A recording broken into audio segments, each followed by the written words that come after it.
Hi అండి. ఈరోజు మనం ఒక వెరీ ఇంపార్టెంట్ టెస్ట్ గురించి తెలుసుకుందాము. ఈ టెస్ట్ చేయించుకోకుండా ప్రెగ్నెన్సీ మాత్రం ప్లాన్ చెయ్యొద్దు.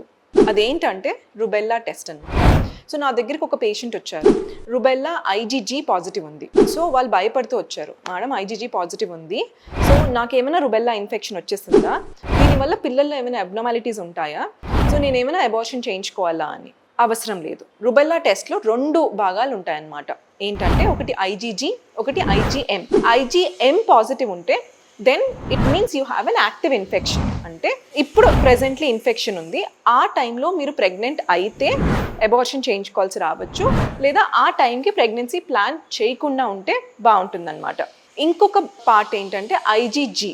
సో ఐజీజీ పాజిటివ్ ఉందంటే మాత్రం మీకు రుబెల్లాతో ఇమ్యూనిటీ ఉంది. సో మీరు సేఫ్గా ప్రెగ్నెన్సీ ప్లాన్ చేయొచ్చు. ఈవెన్ ప్రెగ్నెంట్ ఉన్నా కూడా ఐజీజీ పాజిటివ్ ఉన్నా it is actually very good.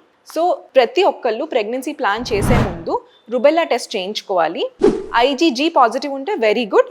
IgM positive ఉందంటే కనుక వెయిట్ చేయండి, ఇన్ఫెక్షన్ తగ్గిన తర్వాత ప్రెగ్నెన్సీ ప్లాన్ చేయండి. అదే ఐజీజీ నెగిటివ్ ఉండి ఐజీఎం కూడా నెగిటివ్ ఉందంటే మాత్రం రుబెల్లా వ్యాక్సినేషన్ తీసుకున్న 1 month తర్వాతే ప్రెగ్నెన్సీ ప్లాన్ చేయండి. ఎందుకంటే ప్రెగ్నెన్సీలో రుబెల్లా ఇన్ఫెక్షన్ వస్తే మాత్రం పిల్లల్లో సమ్ కంజెనిటల్ అనామలీస్ వచ్చే ఛాన్సెస్ ఉండొచ్చు. డెఫ్నెస్ కానీ, హియరింగ్ లాస్ కానీ, ఎనీ అదర్ కంజెనిటల్ అబ్నార్మాలిటీస్ వస్తాయన్నమాట. సో మీరు ప్రెగ్నెన్సీ ప్లాన్ చేసే ముందు ప్రతి ఒక్కళ్ళు రుబెల్లా టెస్ట్ చేసుకుని రుబెల్లాకి ఇమ్యూన్ ఉన్నారా లేదా అనేది చూడాలి.